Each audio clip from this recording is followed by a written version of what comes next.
맥주 감사 주일에 특별히 나눠 드리던 예배가 1, 2부 같이 오전에 모이게 된 특별한 이 주일에 여러분과 함께 말씀 나눌 수 있도록 초청된 것 아주 기쁘게 생각하고요. 우리 목사님 휴가 기간인데 휴가하시면 여기 안 계셔야 될 것 같은데 우리 교회가 좀 그런 부분도 좀 같이 배려하고 기도하면 참 좋겠다 싶습니다. 어쨌거나 주님께서 오늘 우리 한 분 한 분에게 말씀하시고 교회가 주님 앞에 또 응답하는 것 같은 시간 되기를 주 이름으로 축원합니다. 오늘 해외 선교 회장이니까 이 선교 얘기하잖아요. 그래서 이제 선교할 때 이 선교는 대박이다라는 제목으로 오늘 본문의 근거에서 얘기하고 싶어요. 근데 제가 목사님께서 앞에 말씀하셨지만 카자흐스탄이라는 나라에서 30년 가량 만 29년 4개월 동안 살았습니다. 선교사를 한 거죠. 근데 그 살아 보니까 선교가 대박이에요. 이게. 근데 살아 보니까 대박인 것만 아니라 실제 성경 말에 그러니까 읽어 보면 선교가 진짜 대박입니다. 자, 그런데 대박이 뭔데 대박이라고 그러냐고. 이게 굉장히 기분이 좋은 말 같잖아요. 저는 한국에 제가 30년 전에 떠날 때는 대박 뭐 이런 말 안 썼어요. 근데 선교에 살다 보니까 어느 날 그런 얘기가 막 들리더라고. 근데 처음 듣는 말인데도 뭐 처음 듣는 말 뭐 느낌으로 이게 좀 굉장히 좋은 말이구나. 아주 그냥 많은 열매가 있는 아주 풍요로운 뭐 이런 거를 드러내는 것 같았어요. 그래서 굉장히 좀 우리도 모르게 그냥 오 대박 이렇게 따라 했습니다. 자, 그러다가 대박이라는 게 선교가 대박이다 그러면 뭐 대박이라는 말이 뭐예요 도대체? 그래서 제가 좀 알고 싶어서 이제 인터넷을 좀 뒤져봤습니다. 왜냐하면 그 대박이라는 말 처음 들을 때 옛날에 제 떠올랐던 이미지는 옛날 그 어렸을 때 그 읽었던 흥부와 놀부, 거기 보면 막 이제 흥부가 열심히 그냥 그 제비 다리 고쳐주고 한 다음에 이 복이 임했잖아요. 박이 막 커져갖고 박을 이렇게 슬렁슬렁 쌓았는데 펑 터지면서 거기 그냥 뭐 각양의 자기들 필요한 그 보물들 좋은 것들이 막 있었잖아요. 그래서 대박 그럴 때 그건가 하는 굉장히 일단 좋은 거죠. 그런 생각을 했어요. 그러다가 또 하나 제는 또 시골에서 좀 가난하게 음식을 잘 못 먹고 살았던 이제 그런 배경이 있어서 대박 그러니까 우리 어렸을 때 쌀대박 여기 맥주 감사할 때 보리쌀 이렇게 할 때 옛날 보면 사각형으로 된 그 대박이라고 거기다가 이렇게 담아서 이렇게 줬거든요. 그래서 그 대가 보면 작은 대가 있고 큰 대가 있어요. 그래서 그 대박인가? 하여튼 어쨌거나 그것도 굉장히 좀 이제 뭐 굉장히 기분 좋은 의미라는 생각이 들었어요. 그러다가 인터넷에 대박이다 그럴 때 그 대박의 의미가 뭔가 하고 좀 알아보려고 제가 검색을 해봤어요. 물어봤더니 결론이 뭐냐면 정확한 어원 그건 내용은 잘 모른다. 이게 결론이야. 근데 이제 거기 몇 가지 썰이 있었어요. 썰이 있는데 그 중에 이제 그 하나가 제 마음에 제일 딱 들어왔던 게 뭐냐면 이거였어요. 대박 그럴 때 클 대자, 배박자. 그래갖고 이게 바닷가에 보면 이게 배도 작은 배가 있고 나룻배, 좀 안한 배가 있고 큰 배가 있잖아요. 큰 배는 이제 고기 잡으러 갈 때 이제 여러 사람이 같이 동네 사람들이 다 타고 이제 고기를 잡으러 이제 멀리 가는 거죠. 헌치크리 가서 힘을 합쳐서 참 몇날 며칠 동안 고기를 잡는 거예요. 잡아가지고 고기를 잡았어요. 근데 잡았는데 이 배가 다 나올 만큼 배가 꽉 차게 잡았어. 그러니까 이제 이게 만선인 거지.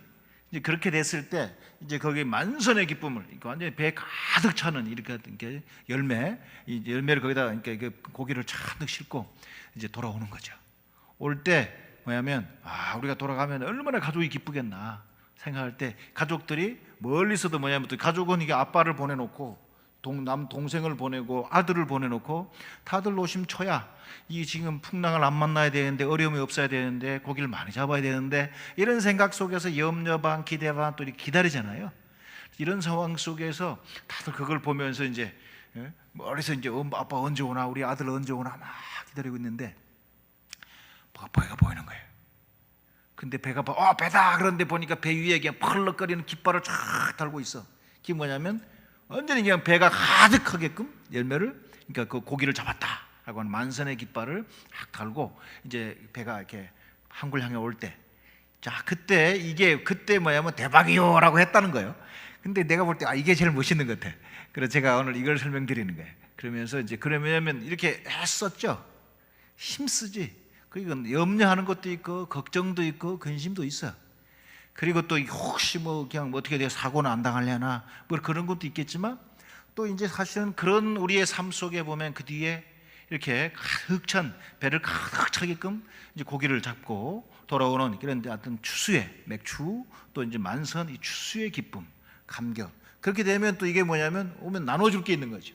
나눠주고 그걸 통해서 또 그 뒤에 그 팔아서 자기들이 잘 그날 그에 잘 살고, 뿐만 아니라 이웃에게도 나눠주고, 또 다음 세대 뒷세대들은 또 공부할 수 있는 그런 자원도 되고 하는, 이런 참으로 기분 좋은 말이 대박인 것입니다. 자, 그래서 하나님께서 우리 살아가는 매일매일의 삶이 사실은 뭐 피곤함도 있고 힘든 것도 있고 어렵고 수고가 있죠. 자, 그런 참 그 속에서 그럼에도 불구하고 우리가 삶의 현장에서 계속 살다 보면 하나님께서 우리의 삶에 계속해서 열매를 주시고, 그리고 확실한 수확을 얻게끔 주시고, 그러는 가운데 이것이 이게 드러나서 나에게도 좋고 우리 가족에게 좋고 이웃에도 좋고 그리고 다음 세대에게도 좋으면서 전체 공동체에 유익을 끼치는 그런 참 기쁨의 놀라움의 같은 일들을 행하시는 분이 하나님이신 줄 믿습니다. 자, 그래서 우리 세종샘교회 우리 특별히 이제 전반기를 마치고 이제 이 후반기로 이제 들어가는 이때에 전반기의 추수를 다 주님께 모아서 감사하면서 드리는 한국 민족이 특별히 드렸던 이 맥주 감사주의를 오늘 지내면서 이 선교사가 와서 선교가 대박입니다라고 얘기합니다. 그래서 성도인들 삶에 하나님이 주시는 대박이 있기를 바랍니다. 근데 인생 전체가 대박이 되는데, 근데 선교사가 왔으니까 특별히 선교가 대박이요 또 이러잖아요. 그래서 이와 관계돼서 좀 선교가 뭔데 대박이라고 그러냐, 여러분 주보에 봤더니 참 감사한 게 이영창 목사님 여기 또 서울, 그것도 강남에서 그것도 아주 총망받는 그 어마어마한 우리 침례교단의 그 교회에서 부목사님이고 또 수석 부목사로 섬기다가 아까 보니까 선교사로 나오려고 그랬군요. 네, 하여튼 개척하라라고 하는 게 담임 목사님의 안내를 따라서 기도하는 가운데 여기 세종에 여기 전안 세종에 오셔서 세종샘교회를 개척하셨는데, 참 목사님 진짜 주님의 인도하심 속에 애쓰고 힘쓰셔서 참 이 교회가 이렇게 될 수 있도록 이렇게 하신 우리 목사님을 주께서 축복하시기를 기도합니다. 그래서 왜냐하면 우리가 다 주님 앞에서 각자 주님 만나지만 우리에게 주신 우리 목회자, 우리 영적인 아비, 어미, 그분들을 통해서 우리가 함께 예수를 닮아가고 함께 예수를 섬기는 거기 때문에 우리 목사님의 참 이렇게 주님 앞에서의 건강과 행복이 참 중요하죠. 근데 목사님이 개척 교회 하시면서도 보니까 놀라운 게 이게 선교를 또 이렇게 하는 거예요. 그래서 목사님과 우리 세종샘교회가 이거 봤더니 후원 단체 및 선교사, 그래서 최윤혜 선교사 알바니아, 저는 개인적으로는 아마 이름 잘 모르겠는데 그 밑에 있는 분들은 제가 아는 분들이에요. 김만수, 김소희 선교사 말레이시아, 우리 저희 해외 선교회 침례교회 선교회 선교사고요. 박수홍, 이민경 선교사는 몽골, 또 제가 또 잘 알고 지금 아마 다음 주나 다음 주쯤에 이제 아주 나가려고 계속 준비하고 애쓰는 또 이게 선교사고요. 김영진, 최은경 선교사 필리핀에 있는 이분들도 저희가 압니다. 근데 이런 분들 또 밑에 보니까 이보험 목사님은 천주 영광교회 아주 그냥 거기서 진짜 애쓰는 참 진짜 주님께 귀하게 여기시는 목회자인데 이런 분들을 계속 이 교회가 선교사로 후원하고 있는 걸 보고 참 감사합니다. 그래서 지금까지 세종샘교회가 개척하고 지금까지 오는 가운데 주께서 계속 힘을 주시고 또 도와주셔서 여기까지 이렇게 왔는데, 그 속에서도 계속 이렇게 선교를 감당하는 교회인 걸 인해서 제가 해외 선교회 회장으로서 우리 목사님과 교회에 다시 한번 공식적으로 감사를 드립니다. 그래서 이 맥주 감사주를 해갖고 이제 후반기 또 우리 인생의 또 다음 기회에서 지금까지 한 것도 잘하고 앞으로 더 하는 교회 되기를 바랍니다. 그러면 뭔데 선교가 더 하라 그러십니까? 그럴 때 지금까지 통상 선교 그러면 뭐냐면요, 국내에서 우리가 하는 사역은 전도 이렇게 많이 불렀어요. 그래서 우리가 복음을 전하고 국내에서 교회 개척하고 뭐 이런 거는 국내 전도 통상 이렇게 불렀고요. 옛날 제가 선교지 갈 때만 해도 선교 그러면 주로 해외에서 이렇게 하는 일들은 통상 이렇게 선교라 이렇게 불렀어요.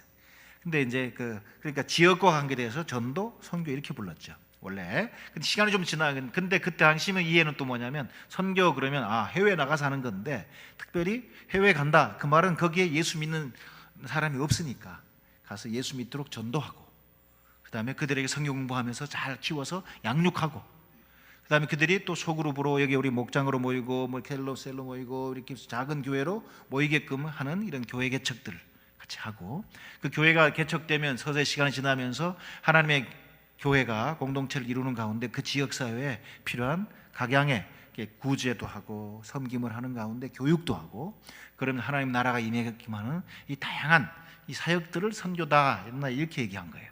그러니까 해외에서 예수를 드러내기 위해서 하는 뭐 이게 모든 활동을 다 선교라 그런다, 그런 이해를 고전적으로 우리가 가지고 있습니다. 근데 고전적이라는 말을 쓰는 이유가 이렇게 이해하고 열심히 이제 막 기도하고 헌금 보내고 선교사 보내고 사역을 하다 보니까 선교를 열심히 하고 막 기도했는데 텅텅 좀 문제가 생기기 시작했어요. 한국 교회에서 먼저 문제가 생긴 게 아니고 이 선교회, 우리보다 먼저 예수를 믿고 교회가 일어나면서 선교를 했던 영국 교회가, 그리고 영국 교회만 아니라 이게 서서히 해가지고 유럽에 있는, 옛날 기독교 하면 다 유럽이었잖아요. 유럽에 있는 교회들 가운데 문제가 생기기 시작했어요. 그러다 이게 시간이 좀 지나면서 우리한테 또 복음을 가지고 왔던 한 나라였던 미국의 교회들도 이 문제가 봉착했어요. 그게 뭐냐면 열심히 우리가 기도하면서 자원을, 사람을 보내고 재정도 보내고 막 이렇게 선교를 했는데 어떤 문제가 봉착했냐면요, 밖에 가서 선교사를 보내놓고 기도하고 열심히 막 하라고 그러고 있는데 나중에 정신 차려서 옆으로 봤더니 우리 주변이 썰렁해지기 시작한 거예요. 심지어 우리 옛날 말로 하면 우리 안방 다 내주는 꼴이 나타나기 시작했어요. 옛날에 영국은 복음을 전할 때 그 식민지를 만드는 정책과 더불어 사실은 복음을 막 전하기 시작했거든요. 영국이라는 나라는 해가 지지 않는 나라라 하는 그런 별명을 가질 정도로 전 세계에 식민지가 있었고, 그 식민지마다 사실은 선교사를 막 또 보냈죠. 그러면서 이제 복음이 이렇게 식민지 정책과 함께 가는 것은 굉장히 좀 아픔이고 힘든 그런 일이 있는 거예요. 그럼에도 불구하고 어쨌거나 그렇게 복음이 전달되기 시작했는데, 밖에 막 선교사를 보내고 기도를 보내고 재정을 보내고 하는 가운데 문제는 우리 내부에서 우리 옆에 있는 사람들이 열심히 전하고, 그리고 뒷세대들 잘 생각해서 양육하고, 그거에 대한 집중이 서서 좀 떨어졌어요. 왜냐하면 세계관적인 문제 때문에 다 개인주의가 좀 발달하고 하는 것 속에서 이제 오히려 밖으로 선교를 열심히 한다고 했는데 보니까 우리 자체적인 교인들 숫자가 안 늘어나. 이 사람들이 애를 또 결혼을 늦게 하고 애를 안 낳아요. 다 개인주의고 막 이상하게 되는 바람에 뒷세대가 안 일어나. 그러는 것 속에서 선교사를 파송했던 그 교회들이 거꾸로 자리가 휑해지기 시작했어요. 자리가 휑해지니까 뭐냐면 사람들이, 헌금하는 사람들이 줄어들고 재정이 줄어든다는 얘기잖아요. 그러니까 그 멋있게 아름답게 지었던 건물들이 유지가 안 돼요. 유지가 안 되니까 결국은 이 건물, 그 역사의 그 유명한 그 교회 건물들을 결국은 유지가 안 되니까 매물로 내놓아. 그래갖고 옛날에, 그래서 그렇게 그 뭐 역사에 이름이 남겼던 교회 건물들이 그냥 이렇게 다른 그냥 목적으로 팔려 나가는 것이, 제가 선교지 나갈 때만 해도 앞섰어요. 선교지 나가 있을 때 이런 소식들이 많이 들리기 시작했어요. 그런 사진을 보고 이게 뭐지? 하고 놀랐어요. 근데 그렇게 팔린 것들이 예를 들면 뭐 술집으로 팔렸다 그래갖고 지금도 인터넷 보면 그런 게 나와요. 아주 그냥 그렇게 역사적으로 유명한 교회들이 술집으로 팔려갖고 그냥 그것들이 그냥 교회 모습 그대로 놔두고 그냥 거기서 막 맥주 막 팔고 막 술집하고 파티를 하는 거예요. 그러니까 우리 예수님의 이름이 그런 걸 통해서 참 이렇게 밟히는 것 같은 우리가 참 그런 아픔을 느끼잖아요. 근데 그렇게 그냥 그런 목적으로 팔리는 정도가 아니라 더 나아가지고 그런 데서도 안 사는, 왜냐하면 이 교회 대부분 유럽의 교회당들이 이렇게 종교적인 목적으로 쓸 수 있게끔 주로 만들었기 때문에 이게 좀 이렇게 다른 어떤 회사를 쓴다든지 뭐 일반 이렇게 하기 좀 애매하잖아요. 자, 그러는 가운데 교회 건물을 살려고 하는 사람들이 막 또 있어. 그 뭐냐면 이 유럽 나라들이 점점 애가 줄어들고 이제 사람 인구가 줄어드니까 일할 인력이 없잖아요. 그러니까 외국으로부터 일할 수 있는 인력들을 받아들이는 거예요. 근데 이 사람들이 그러니까 그게 어쩔 수 없어. 왜냐하면 우리는 사람들 점점 나이는 들고 일할 사람은 없고, 그렇게 결국은 일하겠다고 또 그날에 오기 원하는 이주민들이 많아. 그러니까 이주민들을 받아들이죠. 받아들이는 가운데 이주민들이 올 때 처음에는 내가 열심히 일해서 돈을 벌어가지고 내가 보내서 그냥 거기에 내 가족들을 먹여 할 일이라 이런 생각을 가지고 오는데, 문제는 요 시간이 지나면서 이분들이 모이다 보니까 자기들이 먹고, 한국에서 자기들이 먹던 거하고 여기 외국이니까 음식이 다르니까 결국은 시간이 지나면서 자기 나라 음식도 갖고 오게 되고 살아가는 문화도 가지고 오게 되고 또 자기들이 잔치도 가지고 오게 되고 그러면서 모여 살잖아요. 그러는 가운데 뭐가 또 같이 들어오냐면 그들이 섬기던 신을 가지고 와. 그들이 섬기던 종교를 가지고 와야 돼. 그거 어쩔 수 없어. 그러는 가운데 이들이 힘이 모이니까 뭐냐면 우리도 모였으면 예배, 자기들 막 종교 예배를 드리고 싶은데 보니까 예배 드릴 공간이 필요해요. 찾다 보니까 좋은 공간이 있어. 뭐냐면 잘 지어놓은 교회당들이 있는 거예요. 근데 이 사람들이 돈이 있고 그러니까 정부에도 얘기해가지고 이 교회당을 자기들의 종교에 활동을 할 수 있는 그 공간으로 사기 시작했어요. 그 힌두교도 그렇게 사고요. 그리고 이슬람들이 자기들 경우 예배 드리겠다고 모스크로 쓰려고 이 교회들을 사버려. 자, 그런 일들이 있었다는 거예요. 이런 일이 저도 선교지에서 막 듣기 시작했어요. 그러면서 조금 놀랐죠. 근데 아직 그때만 해도 한국은 아직도 멀었어. 우리는 뭐 그래도 지금 아주 막 피크인데 뭐 이러고 있었는데 시간이 좀 지나면서 이 똑같은 현상이 미국 교회들에게 일어났어요. 그러면서 미국도 세계에서 선교를 제일 많이 하는 지금도 그런 나라잖아요. 그런 가운데 보니까 오히려 그 내부에 많은 민족들이 함께 살거든요. 근데 그 이방 그 밖에서 왔던 민족들이 거꾸로 이제는 거기 와 옛날에는 오면 다 그 예수 믿고 교회 나가는 줄 알아야 됐는데 이제는 뭐냐면 시간이 지나니까 자기들이 힘이 세죠. 그래서 자기들끼리 모여 살게 되고 자기들의 문화와 자기들의 생활 방식, 종교를 가지고 와서 그 종교를 인도할 수 있는 종교 지도자를 불러와. 그래서 그냥 자기들 목소리를 내기 시작하는 일이 미국에도 발생했어요. 자, 그러는 가운데 미국에도 그렇다라는 얘기가 한국에 막 들릴 때도 여전히 한국은 우리는 아직도 멀었어. 우리는 뭐 지금 아주 계속 사람들이 예수 잘 믿고 있고 교회들 문만 열면 교회가 부흥한다 이러고 있었는데요. 시간이 좀 더 지났잖아요. 제가 이제 한국 딱 들어와 보니까 한국도 비슷해졌어요. 우리 세종생 교회는 아직은 안 그런 것 같아요. 우리 뒷세대가 계속 있고 또 앞에 계신 또 어르신 세대가 있고 또 마지막 뒤에 다음 세대도 있고 중간에 허리가 되는 젊은 세대가 이렇게 함께 예배드리는 거 너무나 아름답고 이것을 우리가 계속 유지될 수 있도록 여러분 기도하는 여러분 되시기 바랍니다. 왜냐하면 교회는 하나님의 가족이기 때문에 전 세대가 사실 함께 보이고 서로 역할을 할 때 건강한 거거든요. 근데 어떤 그 세대에 딱 구멍이 탁 나게 되어버리면 이게 이제 어려워집니다. 자, 그러면서 세종샘교회를 주께서 지금까지 복 주신 것처럼 앞으로 더 복 주시길 바랍니다. 그런데 우리 세종샘교회가 여기 있는데 문제는 우리 주변을 좀 돌아보시면요, 우리도 모르게 어느 날 보면 우리 주변에 밖에서 온 많은 이주민들이 이미 있어요. 이 천안 여기에 또 세종 이쪽도 많은 이주민들이 있는 걸로 제가 들었어요. 근데 그들이 왔을 때 사실은 교회가 기도하면서 그들을 잘 도와줘야 돼요. 왜냐하면 그들이 진짜 아직도 마음이 열려 있을 때 그리고 도움을 필요로 할 때 우리가 도와주면 그 도움을 받는 가운데 계속해서 감격하고 마음이 조금씩 열리면서 우리가 오히려 그들과의 좋은 관계 속에서 그들도 예수 믿을 수 있도록 도울 수 있는 길이 있는 거죠. 근데 이런 것 없이 차단돼 갖고 자기들끼리 이렇게 모여 살면 자기들끼리 완전히 개토를 만들어. 그러면서 밖에서 들어가기 점점 어려워져요.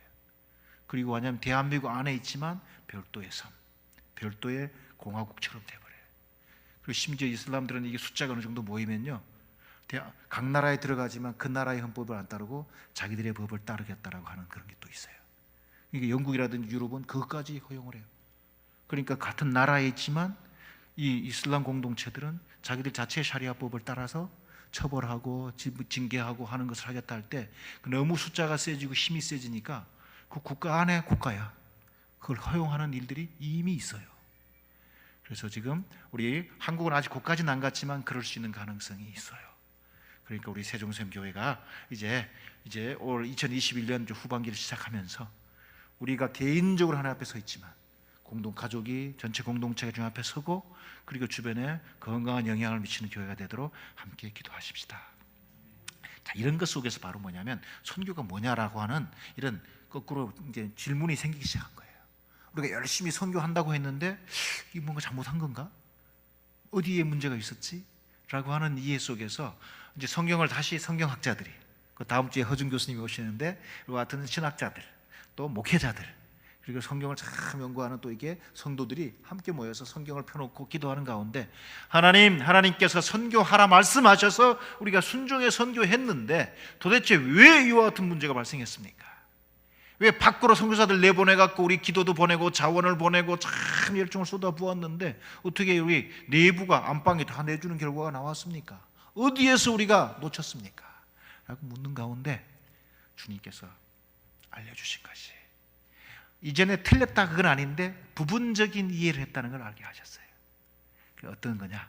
그럴 때 선교 그러면 우리가 지역적으로 뭐 해외 사람들을 보내서 거기서 예수 믿게 하고 교회를 세우고 이렇게 하나님 나라를 확장하는 것이 선교다 했던 개념 자체가 아주 제한적이고 부족했다라는 거예요.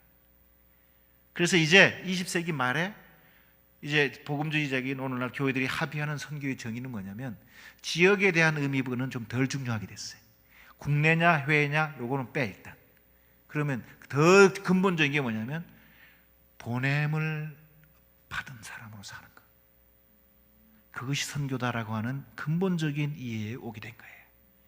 이게 왜 그렇게 됐냐면 옛날처럼 해외에 가서 하는 거다, 예수를 믿으라고 하는 거다 그렇게 이해했더니 옛날에는 저희가 배울 때 뭐냐면 신약 성경에는 선교로 가득 찼는데 구약 성경에는 선교가 없다 그렇게 얘기를 했어요. 왜냐하면 실제 해외에 가서 하는 게 별로 없어.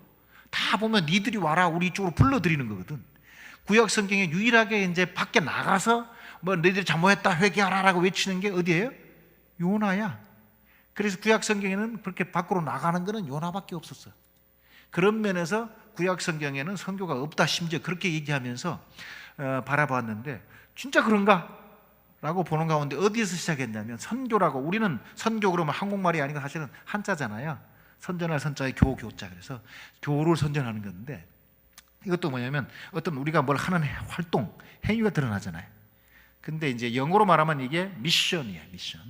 미션도 뭐냐면서 어떤 사전에 보면 사명 이런 말로 주로 돼 있어요. 어떤. 자, 그런데 이게 진짜 그 사명을 주로 말하는 거냐라고 미국말, 영어말의 미션에 해당되는 그 언어를 다시 그 헬라 히브리어 그리고 라틴어를 찾아봤더니 우리가 아까 말한 것처럼 조금 놓치는 걸 알게 됐어요. 미시오라고 말하는 그 라틴어를 봤더니 의미가 뭐냐면요, 가서 뭐 하는 활동이 아니고 보냄을 받는다라고 하는 이런 의미라는 걸 알게 된 거예요.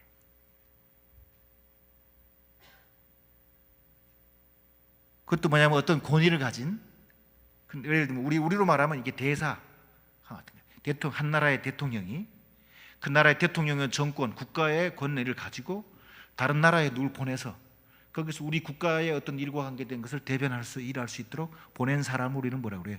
대사라고 그러잖아요. 바로 그와 같은 의미가 바로 미션이고 미셔너리라고 하는 단어의 의미라는 것을 이제 다시금 이제 20세기 말에 와서 회복하게 된 거예요. 자, 그런 의미로 봤더니 구약 성경에 선교가 가득 차 있는 거예요. 그 중에 제일 대표적인 게 뭐냐면 오늘 우리가 읽었던 창세기 12장 본문이에요. 바로 아브라함이 이제 살고 있는데 어느 날 하나님께서 아브라함에게 오셔서 아브라함아, 너는 이제 너의 고향과 친척과 아버지 집을 떠나 내가 너에게 보여줄 땅으로 가라 말씀하시잖아요. 그러니까 아브라함이 가라라는 말을 들은 거죠. 그래서 4절에 보면 이게 뭐예요? 아브라함이 여호와의 말씀을 따라서 갔다. 이게 아브라함 입장에서는 가라 그러니까 간 거지만 이제 다른 말로 뭐예요? 하나님이 보내시니까 보냄을 받은 거잖아요. 자, 그런 면에서 볼 때 아브라함이 선교사였다라는 거예요. 요즘 우리말로 하면. 자, 이제 그래서 여러분 오늘날 그래서 선교를 이해하는 의미는 뭐냐면 해외로 갔다 국내로 갔다 그것은 좀 더 깊이 들어가는 이해고요. 가장 근본적인 의미가 하나님에 의해서 보냄을 받았다라는 의미라는 거예요. 자, 그러니까 아브라함은 보냄을 받았죠. 그리고 뿐만 아니라 아브라함 이후에도 보면 모세도 보면 하나님이 불러갖고 보내요. 그러니까 실제 하나님께서 이와 같이 계속해서 사람들을 부르셔서 보내시는 하나님인 것이 성경에 가득 차 있어요. 그래서 심지어 요즘은 그 신학 가운데서 뭐냐면 옛날에 하나님은 전능하신 하나님, 전지하신 하나님, 무소부재하신 하나님, 영원하신 하나님, 이와 같은 하나님의 속성을 얘기하잖아요. 그 하나님이 또한 사랑의 하나님이시고 공의의 하나님이시고 그리고 우리를 용서하시고 긍휼히 여기시고 은혜를 부어주신 하나님이다 할 때 이게 하나님의 속성이라고 하잖아요. 하나님. 그런데 이 속성 중에서 이제는 미션, 그러니까 뭐냐면 보내시는 하나님, 이것이 바로 하나님의 속성이다 라고까지 얘기하는 그 상황까지 왔습니다. 우리 하나님은 보내시는 하나님. 그러니까 뭐냐면 구약 성경에 아주 대표적으로 있는 게 뭐예요? 이사야 6장에 보면 그러잖아요. 그 시대에 굉장히 힘들고 어려운 시대에 또 하나님께서 내가 누구를 보내며 누가 우리를 위하여 갈고, 이사야 선자 앞에서 그렇게 말을 하나, 이사야가 하나님 내가 여기 있습니다. 나를 보내주세요. 이렇게 하잖아요. 이런 것처럼 구약 성경에 보면 계속 사람을 찾으셔서 부르시고 이제 그를 보내시는 하나님이 구약 성경에 가득 있더라는 거죠. 심지어 그러니까 성자 하나님도 뭐냐면 요한복음에 보면요, 예수님은 끊임없이 나를 보내신 분이 계시다, 나는 보냄받고 왔다라고 말합니다. 그렇게 말하며 살았던 그 예수님께서 심지어 요한복음 17장에 기도할 때도 그러고, 또 이제 죽고 부활하신 다음에 입장에서 또 이제 그 제자들 앞에 나왔을 때도 뭐냐면 이렇게 말을 해요. 아버지께서 나를 보내신 것처럼, 아버지가 나를 보냈던 거지, 예수님을, 나도 너희를 보내노라, 이렇게 제자들에게 말했습니다. 그리고 제자들은 그 예수님의 보냄을 받고 이제 각자의 현장으로 갔던 것처럼, 이제 사도행전 13장에 오면 신약교회, 예수님 이제 안디옥 교회가 막 사역해갖고 막 일어날 때, 그때도 보면 내가 불러 시키는 일을 위해서 이 두 명은 따로 세워라, 그래가지고 하나님 음성을 듣고 바울과 바나바를 따로 세웠잖아요. 그랬더니 이제 사람들이 다 그들에게 안수해서 보내니라, 그래서 교회가 보냈다고 나오는데요, 4절에 보면 성령의 보냄을 받고 갔다, 이렇게 말합니다. 자, 그래서 오늘날 다시 선교가 대박이요 그럴 때, 선교 그러면 뭐냐면 앞에 지금 선교사로 있었던 또 우리 해외 선교에 속해 있는 754명의 선교사, 우리만 말하는 게 아니고, 이제는 우리 오늘날 예수를 구주와 주로 믿고 예수님과 더불어 살아가는 한 명 한 명의 그리스도인, 한 명 한 명의 성도가 바로 이런 의미에서는 뭐다? 선교사다, 보냄받은 사람이다 라고 말하는 이해를 가지게 되었습니다. 자, 그래서 우리 세종생교회 성도님들 다시 한번 속으로 얘기해 보겠습니다. 나는 보냄받은 사람입니다. 나는 보냄받은 사람입니다. 아멘. 누가 보냈어요? 하나님께서 보낸 거지. 근데 어디로 보냈냐?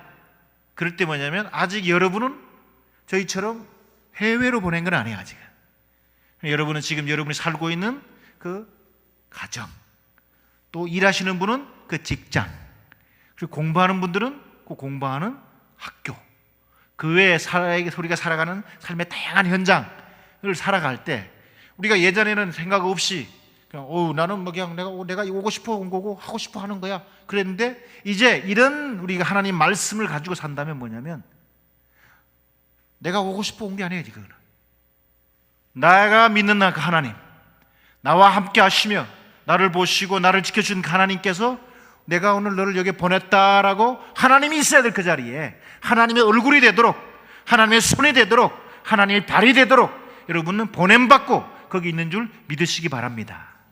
그러니까 똑같이 내가 설거지를 해도, 집에서 밥을 해도, 그리고 반찬을 해도, 옛날에는 아유 이거 언제 끝나나, 이거 막 이게 짜증나고 힘들고 어려운 일이고, 왜 밥하는 건 아내만 해야 돼, 남편은 왜 안 해? 뭐 이런 것 속에서 아이고 저 인간은 언제 좀 와서 도와주나 막 이럴 수 있었는데, 이게 그냥 내 개인의 일이 아니에요. 하나님이 나를 보내서 그 미션을 하라고, 보냄받은 선교사로 여러분 설거지 하시고 밥하는 줄 믿으시기 바랍니다.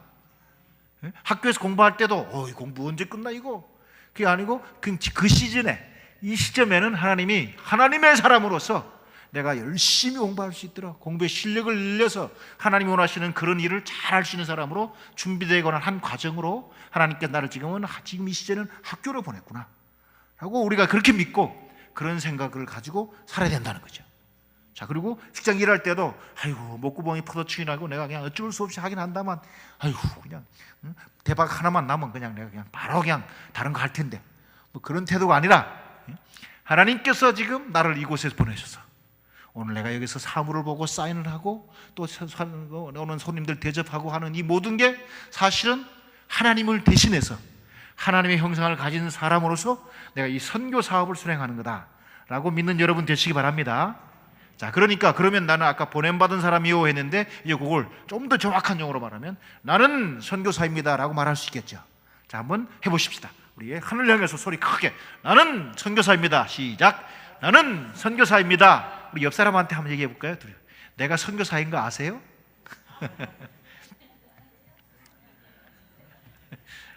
예, 그래서 압니다. 그래, 압니다. 뭐 어디로 가신 선교? 보냄받은 거니까. 그럼 어디로 보냄받으셨어요? 물어보시지.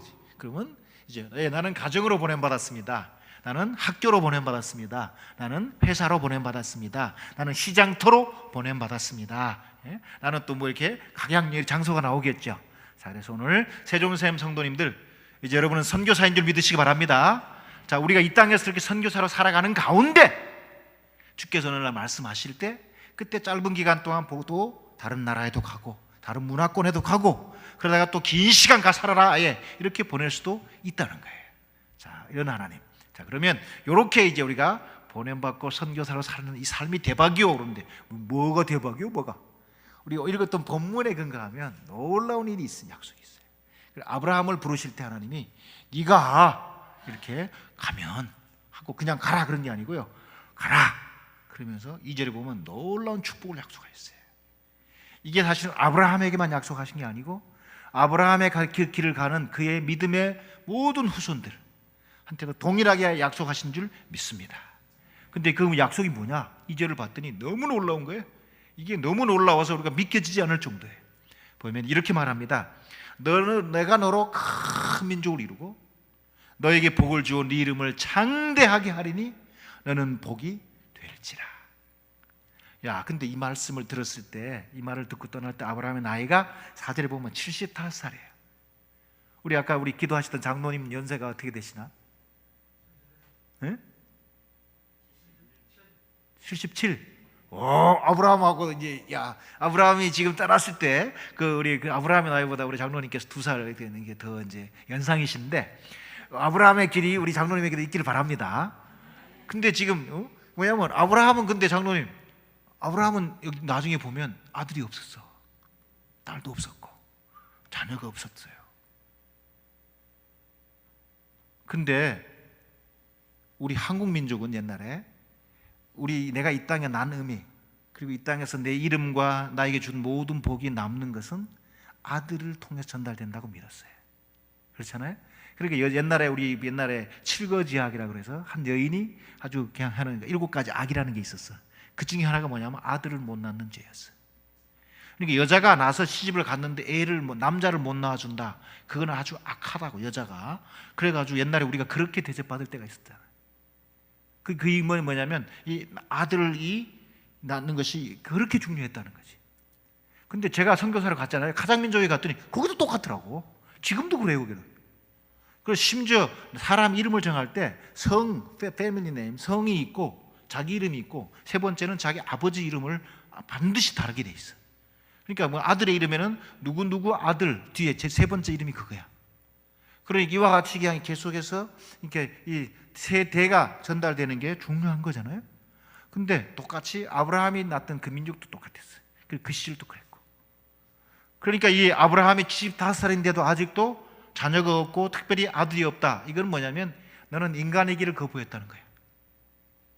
인간으로 나서 그 뒷세대에 인간으로 기억될 수 있는 근거가 없는 존재였다는 거지. 아무리 돈이 많아도 아무리 힘이 세고 권세가 있어도 그거는 그걸로 끝나기 때문에 시간의 문제다라고 하는 인식을 가지고 있었어요. 그러니까 잠시 돈이 있고 권세가 있고 막 사람들이 많으면 그게 복이다 싶긴 하지만 그거는 잠시 후면 끝난다라는 생각 속에서 저거는 아주 저주받은 인생이다 이런 생각을 하고 있었던 거예요. 자, 그런데 그런 아브라함에게 하나님이 내가 너로 큰 민족으로 이루어줄게 했잖아요. 뭐 아들 하나 준다라는 말 정도가 아니에요. 아브라함은 하나님 까먹었습니다. 나도 좀 아들 하나 있었으면 좋겠다 이 생각을 했을 거예요. 근데 아들 하나 있으면 좋겠다는 게 아니고 아들이 있어야만 오는 복. 그러니까 아들 해갖고 막 몇 대가 가야 이게 큰 민족이 되는 거예요. 근데 하나님은 이미 내가 너로 큰 민족이 되게 해줄게 라고 약속하셨습니다. 그리고 내가 너한테 복을 줘가지고 네 이름을 장대하게 해줄게. 너는 복이 될 거다. 오늘날 영어로 말하면 내가 네 인생을 아주 대박나게 해줄게. 내가 네 인생에 내가 성공 보장을 해줄게 라고 약속한 줄 믿으시기 바랍니다. 아브라함에게 했다니까 아브라함은 좋았겠다. 근데 그게 실제 우리 하나님은 그때 아브라함의 하나님일 뿐만 아니라 또 이삭과 야곱의 하나님이라고 산자의 하나님이라 말씀하셨어요. 그 하나님이 오늘 나에게 말씀하는 하나님인 줄 믿으시기 바랍니다. 그러니까 우리 오늘 성도님들 가운데 하나님 나도 요거 좀 있었으면 좋겠어요. 요것만 해결하면 좋겠어요. 요 문제만 좀 넘어가면 좋겠어요 라고 내가 해결이 되지 않는 내가 넘어가야 될 뭐 앞에 당면 과제가 있을 거라고요. 하나님이 그것을 넉넉하게 해결할 수 있는 분인 줄 믿으시기 바랍니다. 근데 그걸 넘어서서 하나님은 그것이 돼야만 넘어갈 수 있는 우리는 지금 상상도 못하기 때문에 요구하지도 못해. 카메 뭐 이게 달 주세요라고 할 수도 없는 그런 꿈 넘어 꿈, 소원 넘어의 소원을 이루어 줄 수 있는 분인 줄 믿으시기 바랍니다. 오늘 세종샘 성도님들은 이 말씀을 이제 성경 통해 선포된 이 말씀을 바로 여러분의 말씀으로 믿고, 내가 이제 보냄받은 사람으로 의도적으로 방향성과 목표를 가지고 그렇게 살면 하나님께서 내 인생에도 아브라함에게 약속하셨던 그 복이 임하는구나라고 믿으시면 아주 성경적인 믿음입니다. 자, 그래서 바로 이제 이거는 뭐냐면 아브라함만 느끼는 게 아니에요. 주변 사람들이 다 봐도 느끼고 확인될 수 있게끔 이렇게 복을 주겠다라고 약속하셨습니다. 네, 이거 이렇게 말하는 이유가 저도 이것을 조금 맛보았기 때문에.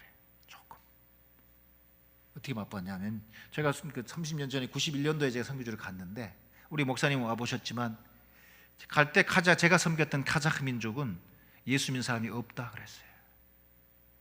성경책도 없었어요. 당연히 그들 가운데 교회가 없었죠. 그리고 그들 가운데 일하는 선교사도 없다. 그것이 제가 처음 받았던 정보였어요. 근데 이제 가는 과정에 저보다 먼저 들어왔던 그 민족과 일하려는 이제 미국인 선교사들, 또 독일 선교사 한 가정도 있었고요. 몇 분이 가장 민족을 위해 들어와 있었어요. 근데 그런 상황에 들어간 거죠. 갔을 때 가장 민족이 가보니까 예수 믿기 어렵겠더라고. 왜냐하면 자기들을 무슬림으로 생각했는데 러시아가 딱 점령한 다음에 이 사람들이 다 하나님은 없다 이렇게 되고 신앙인으로 그런 사람으로 그렇게 한 70년 살았잖아요. 근데도 이게 친구들 채갖고 내 카자흐인들 집에 가보면 안방으로 앉으라고 그래. 안방 아랫목으로. 그래 우리는 그 앉으면 뭐냐면 아랫목에 앉으면 내 뒤에 벽에 뭐가 책이 하나 놓여 있어요. 작은 선반이 있고 작은 선반 위에 책이 있어. 이게 뭔가 하고 이게 뭐예요? 이래 보면 손대지 말라고. 왜 그러냐고. 그 거룩한 책이라고. 우리는 거룩한 책이면 뭐예요? 성경이잖아. 그래서 이상하네. 근데 딱 보니까 성경이 아니야. 공산주의 70년을 지나면서 이 사람들이 뭐냐면 제일 방에 제일 상석 제일 좋은 자리에 딱 작은 선반을 만들어 놓고 그 위에 코란을 올려놓고 있었어요. 왜냐하면 무슬림들이 자기들의 경전에 그러니까 그걸 올려놓고 이제 그거를 바라보면서 자기들은 바로 알라가 유일한 하나님이고 마호멧이 알라가 보낸 선지자라고 믿는 그 신앙을 계속 유지하고 있었던 거예요. 자, 그러는 가운데 이것이 또 입에서 입으로 계속 전달되고 있는 상황이에요. 그러니까 그 언어를 배우고 문화를 익히고 사람들 사귀면 사귈수록 예수 믿기 어렵겠다라는 생각이 점점 들죠. 선교사 생각이 들더라고. 뿐만 아니라 이제 그 언어를 익힌 다음에 그들이 살아왔던 배경을 보니까 예수 믿기 진짜 어렵겠어요. 왜냐하면 이들이 예수 믿는 사람들 때문에 받은 상처가 너무 많아. 내가 예수는 누군지 모르지만 저 예수 믿는 사람, 그 사람이 잘해주면 그 사람 때문에 그가 믿는 예수도 좋아지는 건데, 내가 예수가 누군지 모르는데 저 예수 믿는다고 말하는 민족이 들어왔어요. 근데 그 민족이 그 땅에 들어와가지고 너무 힘들고 어려운 일을 해버렸어요.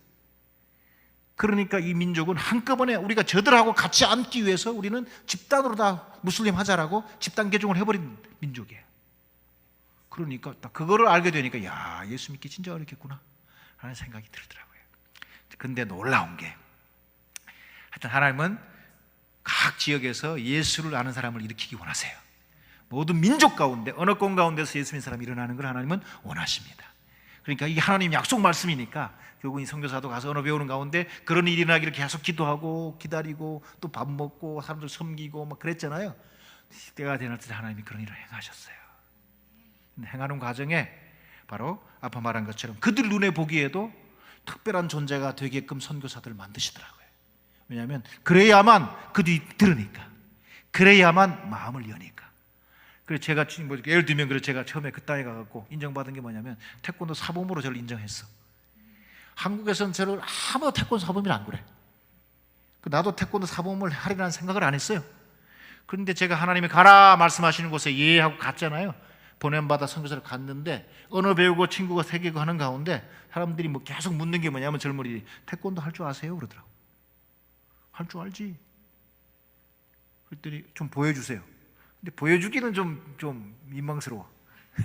그래서 제가 야 보여주면 너 내 앞에 못 서 있는다. 근데 이 사람들이 유머가 있어서 그게 무슨 말인지 알아듣더라고. 그래서 보여달라는 말을 안 해.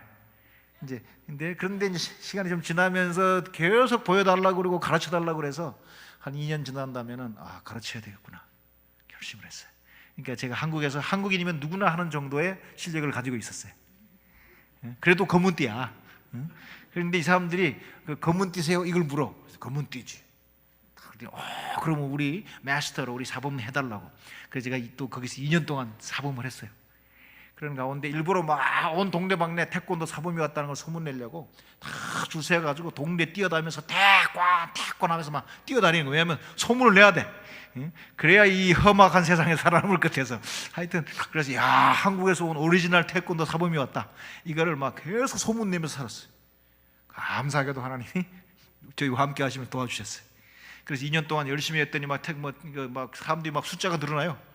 그러는 가운데 예수 믿는, 아직도 믿는 사람이 하나도 없는데 태권도 제자는 많이 생겼어. 그 태권도 사범하면서 이거 예수님하고 연결하는 게 참 쉽지 않더라고. 그래서 하여튼 그 궁리하는 가운데 이제 예수 믿는 사람이 생겼어요.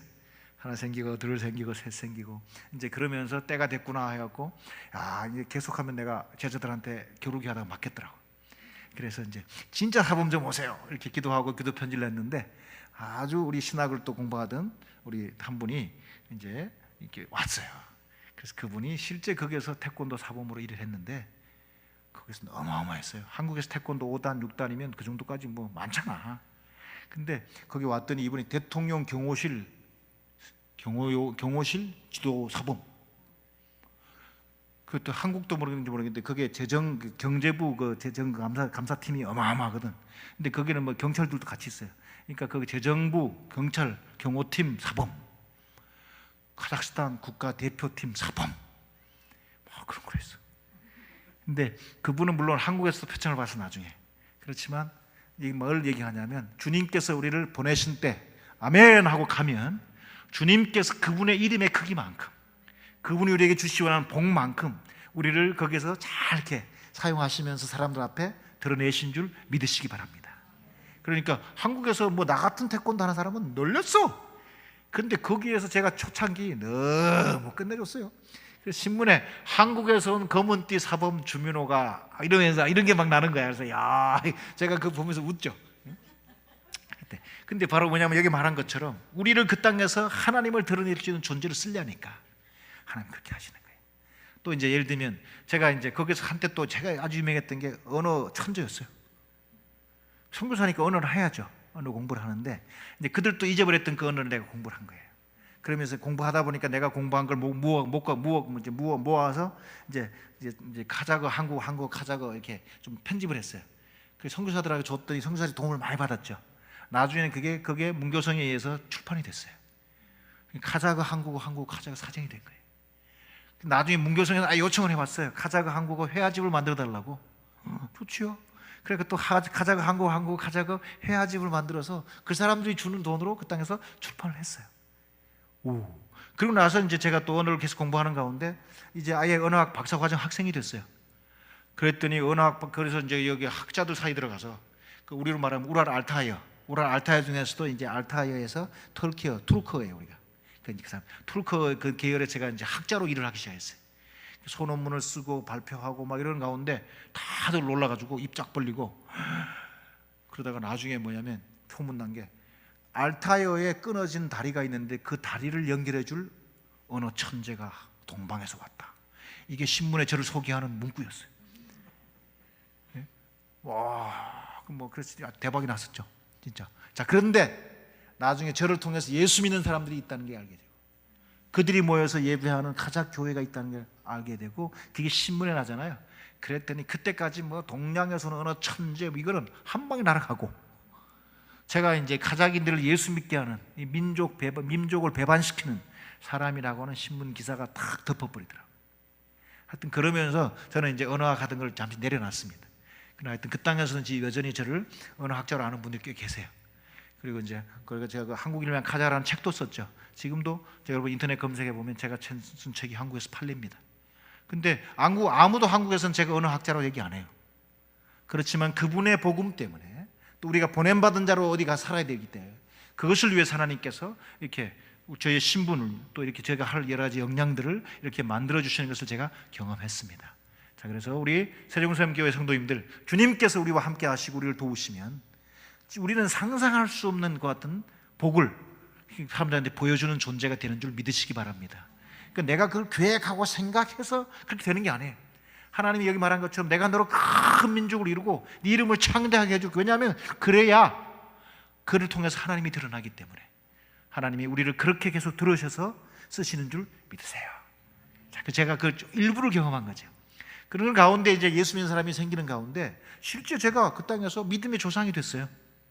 우리 목사님 오셔보셨지만 저희 제자들이 알마타에 시작해서 우리 제자들이 계속 옆으로 복음을 전해서 이 카자흐스탄의 중요한 도시들로 계속 복음을 가지고 전하러 나간 거예요. 거기에서 교회들이 세워지면서 그 교회 성도들은 저를 직접 얼굴로 보지 못했지만 말에서 말로 전달되면서 이러이러한 분이 한국에서 왔고 그분 때문에 카자흐인들이 예수 믿기 시작했고 우리 교회는 그분들 통해 복음을 들었다. 이렇게 자기들끼리 막 이게 전달돼 가요. 그러니까 제가 어떤 그 이제 몽골 그 울란바토르 바야흐르기라는 도시에 가서도 거기도 카자흐 성도들 만났어요. 얘기하고 하다 보니까 우리 멧돼지 할아버지가 왔네. 자기들끼리 대류를 계산한 다음에 내가 그 멧돼지 할아버지가 됐더라고. 그런 일을 행하신 거예요. 그래서 우리 한 분 한 분 우리가 기도하는 선교사님들도 그런 존재가 될 줄 믿습니다.